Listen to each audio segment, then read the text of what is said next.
Hello again, everyone, and welcome to the OSU Roundup. Casey Kendrick joined by the head man of the Oklahoma State Cowboy baseball team, Coach Josh Holliday. And, Coach, good to have you with us. Boy, some good baseball. Spring is here, and doesn't that feel right? We had a great week of weather. I mean, the Missouri State game was a little hit and miss or touch and go with the rain, but luckily we were able to get it in. Kids did a great job. We played very, very well on Tuesday. And then we had our first true spring weekend, Friday, Saturday, Sunday. We get a night game in on Friday night. One hitter, in fact, go out and play a really good all-around game. Saturday was a gorgeous afternoon, as was Sunday. So it was definitely a good week of baseball for our team. It was a good environment for our group. And we saw some good performances across the board. Let's start with Tuesday, Coach, in the game against Missouri State. Now, Missouri State is a traditional, very solid regional matchup, and they're struggling a little bit right now. But you guys went out and beat them the way you guys would hope to beat a team that is struggling. 13-2, jumped on them early. Well, Missouri State, if you look in the last 7 years, or at least the time since I've been back at Oklahoma State, they have been probably, if not one of the premier, lack of a better term, mid-major programs in the central part of the United States. Coach Gutton's done an amazing job there. They've been a super regional team on 2 occasions. They've been a regional team every year. They contend for the Missouri Valley Championship each and every year. They're an outstanding, outstanding team. A little bit of a slow start this year for them, but that record doesn't reflect the ability, the skill, and the experience on that roster. So the Tuesday game was important for us. Brett Stanley pitched outstanding. We swung the bats well. We did a really good job of being mentally prepared to play on a day where when we woke up that morning, Mother Nature said 80% chance of rain. So luckily that storm passed to the northwest, and we had a good day to play. Yeah, it wasn't exactly a beautiful day at the park. It was misty, and there was some rain. And, it's one of those games that's going to test you a little bit. But your kids really stayed locked in. You had the home runs. You had, as you mentioned, the pitching. Stanley did a fantastic job there. So there were a lot of really good things in this game from the get-go on both sides of the ball. Well, if I'm not mistaken, that's the game Trevor hit a couple of home runs. Trevor was really, really locked in, has been locked in for about 2 weeks. Hits a couple of breaking balls out of the park and gets us on the board quickly. If I'm not mistaken, Cade hit one out too. Cade Cabanis along. Home run to right center field. In addition to playing big-time defense, Cade's really starting to swing the bat. So you start looking around, and you see a lot of guys doing good things. I thought the team was sharp, and a lot of that starts on the mound. Brett Stanley gets his first career start. Pitches 7 strong innings and really keeps a good Missouri State team off balance all the way through. And Boone had a 5th RBI with a sac fly, had a really good day there. So you get the good midweek game, then you get a 3-game set with Southeastern Louisiana. And let's just start with the Friday night game, Coach. You combine for a 1-hitter. And you go, well, okay, that's pretty good, right? And then you go, well, how good is that? It's only the 8th ever in program history in a 9-inning game. That really surprised me a little bit, just how few of those there have been. That's a big-time deal. Well, it is. And Southeastern Louisiana was the preseason favorite pick to win the Southland Conference. They returned a lot of players. They're older. They've been to a regional, I believe, 4 years in a row. So we knew we had a challenging club coming in this weekend. Maybe not so much by name recognition, but at least with the kids on the field. And Jensen Elliott went out and pitched a really fine game on Friday night. He got deep into the game. He was pounding the strike zone. He had all 3 of his pitches working. And as you said, a 1-hitter. That's a great way to start the weekend. I think the game lasted 2 hours and 20 minutes. Trevor Boone with 3 doubles. Pretty clean game. You got to feel pretty good about the way that one went. Well, and I think you had, 5 runs in the 8th inning, so a big 8th inning for you guys. And you like to see that explosion somewhere. Someone at some point going, okay, we're going to take control of this game. There's no more doubt in it. Yep. And the 8th inning was that for you in this one? Well, we've built a lot of innings this season. I think the key now for us is to start to close more of them out, and that's when you get 2nd, 3rd, or bases loaded, and you have an opportunity for one good swing of the bat to kind of change the whole complexion of the game. That 8th inning on Friday night, we were able to do that.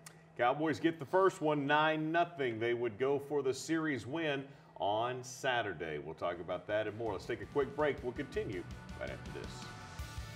The OSU Roundup is brought to you by Bud Light, game day's favorite light lager. By Visit StillwaterOK.org, Shop, Dine, and Stay partners. Be sure to shop, dine, and stay in America's friendliest college town. By Mercy Health, your life is our life's work. And by OG&E, power at the speed of life.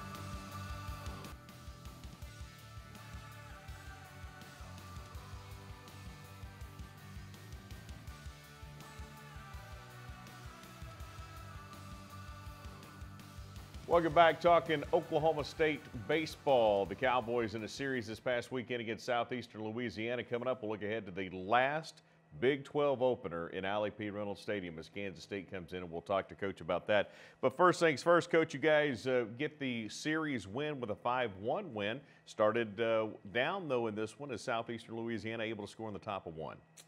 Well, you knew they'd come out fired up. Their coach gave them a nice hour-long post-game speech on Friday, and as I sat in the radio booth talking to Rex and then down on the field visiting with the media, I knew that he was giving them an earful, and they came out aggressive on Saturday. The first kid leads off the game with a home run.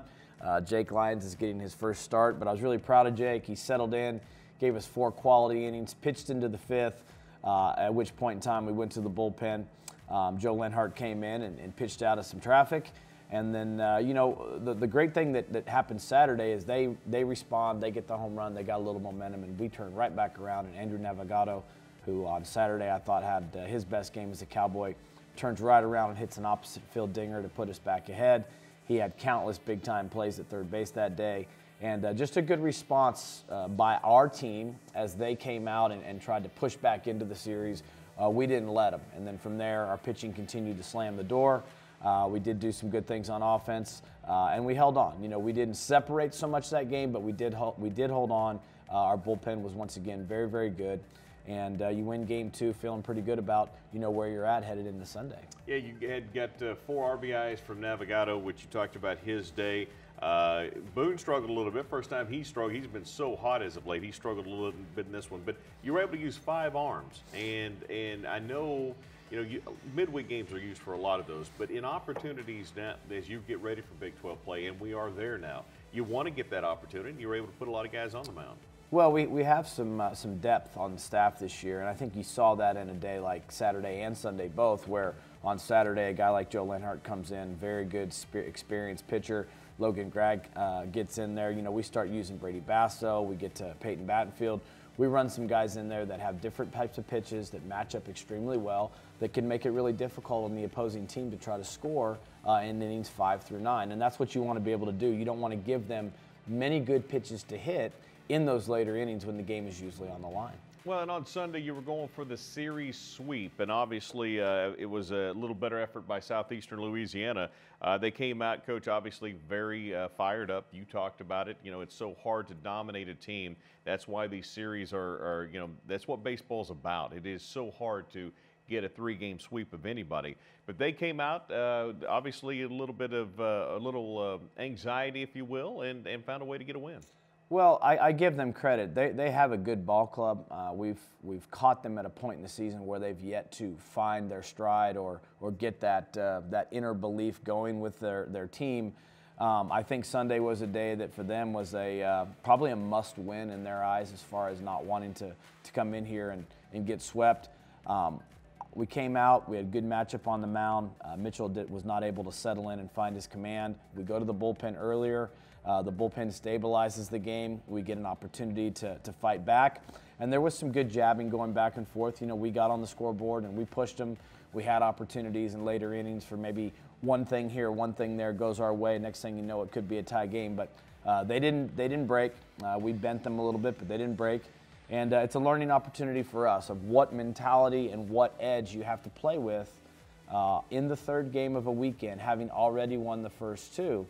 To have that unified team energy to sweep the opponent. Because at that stage, yes, it's about execution. Yes, it's about making plays and pitches.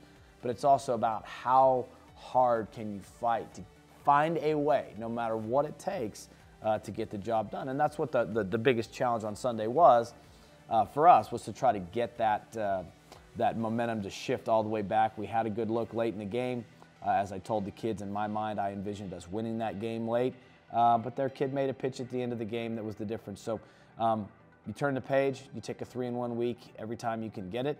We wanted 4-0, we got 3-1, and now we move on to the next challenge in front of us. Yeah, 75% winning percentage on the week's a pretty good one. We need to take a break. When we come back, we're going to be talking about this team and kind of the focus point going into Big 12 play, and we'll talk about the Big 12 opener. We'll do that after another short timeout. Hi, I'm Coach Josh Holliday with Oklahoma State University. With approximately 900 Oklahomans waiting for a life-saving transplant, I encourage everyone to make the important decision to be an organ, eye, and tissue donor. So check your driver's license for the Little Red Heart. If it's not there, visit lifeshareok.org and join the registry today. I have the Little Red Heart. Do you? Welcome back to the OSU Roundup. Casey Kendrick along with the head coach for the Cowboy baseball team, Josh Holliday. And Coach, let's talk a little bit about your team right now. Okay, so now we have gotten through the non-conference, getting ready for Kansas State this weekend. When you look at this team right now, is it important to identify the strength? Is this a pitching team? Is this a defensive team? Does it matter really what kind of team you are and to be able to put your thumb on that? Oh, I think what you want to be is a good team. You want to be able to win games in different ways. There's days where it's going to be a 3-2 game by the nature of the two guys on the mound. There's going to be some days where it's going to take a 10-9 to win a game based on could be the way the ballpark's playing, could just be the overall layout of the land on that particular day. I think this is a team that's shown some high-end pitching. At times we've played very sound fundamental defense, which is obviously those two things go hand in hand. And at times have been able to put up some runs on the scoreboard. We've also seen some good competition in the pre-conference schedule. We've been on the road a couple of times and seen some high-end talent. I think the trip to LA was good for us. The Michigan, UCLA, USC challenge put our kids in someone else's ballpark and in neutral site environments where we played some unfamiliar opponents. So I think we're ready for the challenges that lie in front of us. I think to try to put this team and say we're a team that's built strictly on one side of the ball is probably not totally accurate. I think what we do have is a good quality depth of pitching. I think we have some real options as far as matching up and making it tough on the other team to score. I like that a lot about who we are. We've played some pretty high-end defense at times, now trying to get more consistent with that play. And then I think on offenses, we've built innings. At times we've closed them out. At times we haven't. We've shown the ability to hit home runs and score in clumps, which is good, but I'd like to see us continue to string together more and more quality at-bats over the course of 9 innings because I think that's what it's going to take in a very challenging Big 12 schedule. 6:05 Saturday night. Coming up on Saturday at 2:05 and 1:05, the series finale on Sunday at Alley P. Reynolds Stadium. Coach, best of luck. Always appreciate the time. Thank you. Hey, we need to take a break. When we come back, we're going to turn our attention to track and field. The outdoor championship season is underway. We'll talk to Dave Smith, head coach of the Cowboys and the Cowgirls, on the other side of the break.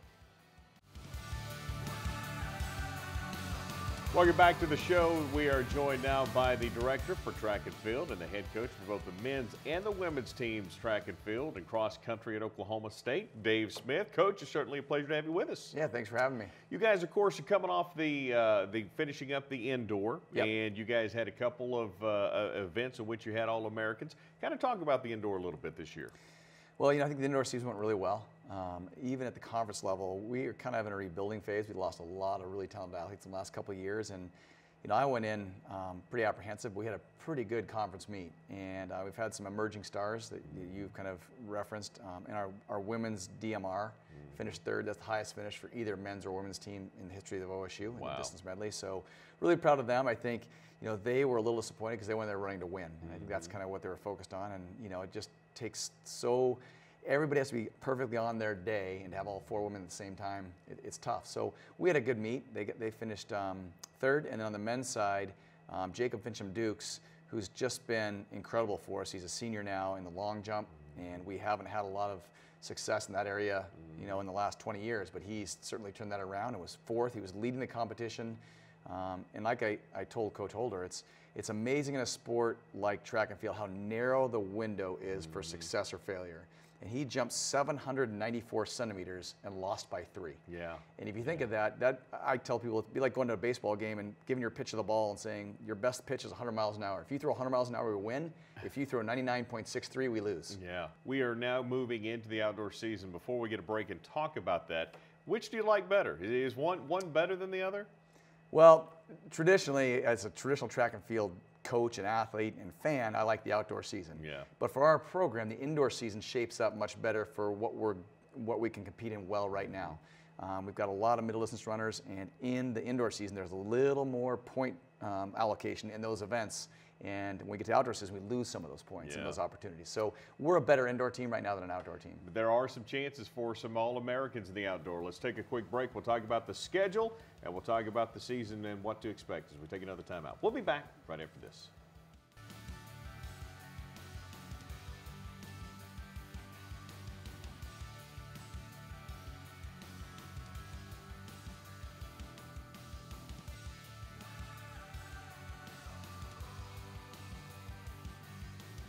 Well, we're visiting with Dave Smith, the head coach of both the men's and the women's track and field and cross-country teams at Oklahoma State. And, Coach, as we move into the outdoor, you know, you guys just released the outdoor track schedule, and there is, there's a lot going on.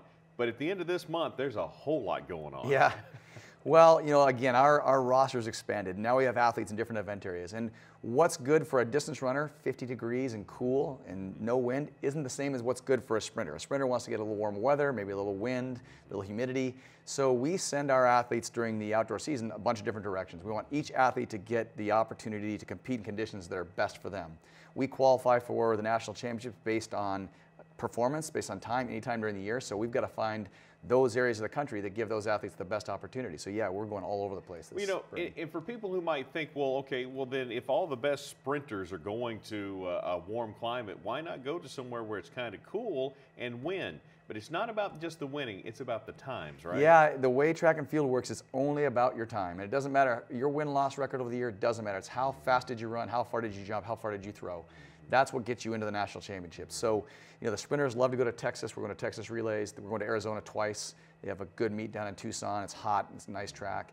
Jim Click, a former OSU Cowboy football player, puts on a big meet there, and he loves us to come out and be a part of it. So we go down there and visit with him. And you're going to go out to Palo Alto. You're going to go all over the country. The one that really stood out to me is the national championship. Yep. It's not in Eugene. No. And going just about what we were just talking about, June in Austin, Texas, where it's going to be down at Texas University. June in Austin is much different than June in Eugene, Oregon. Yeah, again, the sprinters are going to love it. The jumpers are going to love it. The distance kids are going to, you know, it's a switch for sure. And it's an extra set of conditions you have to deal with. And everybody runs in the same conditions. So it's fair. It's just different. And Sinclair Johnson, one of the best middle distance runners in the NCAA, we went to Eugene, and she has terrible allergies. And last year she got there and was just laid low by those allergies. She could hardly compete. And so she's a little excited to get out of Eugene and go to Texas, where she knows in this kind of region of the country, her allergies aren't so bad, and she's pretty excited to get down there and run that 1,500. And I'm assuming they're going back to Eugene after the renovations are done up there. We've got 2 years in Austin and back 2 years in Austin. 2-year reprieve, and then it'll go back up there. So let's talk real quickly about your team. Let's start on the women's side. Coach, give me some kids that may compete at an All-American level. Well, first, I think I just mentioned Sinclair Johnson and Molly Shagru, 2 1,500-meter runners. They're coming back as I think both in the top 5 based on performance from last year's season, last outdoor season. So those two certainly are looking, I mean, I think in the back of their mind, they've got a win circled on that national championship. Sure. So they got to beat each other. You know, to win, they got to beat each other. So those two for sure. And then Aaliyah Birmingham, as I mentioned earlier, did really well in the 60 this year. I think in the 100 meters, she's going to have another breakthrough season, and I think she could be somebody competing for an All-American. I'm really excited about our women's 4x4. I think those young ladies could also be competing at the national championships in Austin. Wow, which is amazing. And then just a good number of guys as well that could be competing. Yeah, again, on the men's side, we've got Hassan Abdi back off of redshirt for his final year. He's been as high as 3rd at the national championships. I think same thing, he would love to take home a victory in his final season. Isai Rodriguez, who was 4th in cross country, the highest finishing cowboy in history at the cross country championships as a freshman. Now he comes back for his sophomore track season. I think he's pretty excited about things. We have a young guy, Juan Diego Castro from Costa Rica, who's the Costa Rican national record holder. I think he's a guy that could be an All-American. Jacob Fincham-Dukes, obviously. Blake Scott in the pole vault. And then what I'm most excited about and most eager to watch is our men's 4x4. I think we have a group of true freshmen that could be All-American competing at the national championships for a top 3 or 4 spot. And as a group of true freshmen, that's almost unheard of. But we've got a really good group of guys, and I think a great coach working with them. It's going to be a lot of fun outdoor this year for sure, and it gets underway this weekend in Fayetteville, right? That's right. Yeah, it's already going again. Yeah, it really will be. Coach, appreciate the time. Best of luck this season. Thank you. Hey, that's going to do it for us. We will see you guys back here next week. We want to say thanks to Coach Josh Holliday for being here, and of course, Coach Dave Smith. And we appreciate you guys tuning in each and every week. We'll see you next time right here on the OSU Roundup. The OSU Roundup is brought to you by Bud Light, game day's favorite light lager. By Visit StillwaterOK.org, Shop, Dine, and Stay partners. Be sure to shop, dine, and stay in America's friendliest college town. By Mercy Health, your life is our life's work. And by OG&E, power at the speed of life.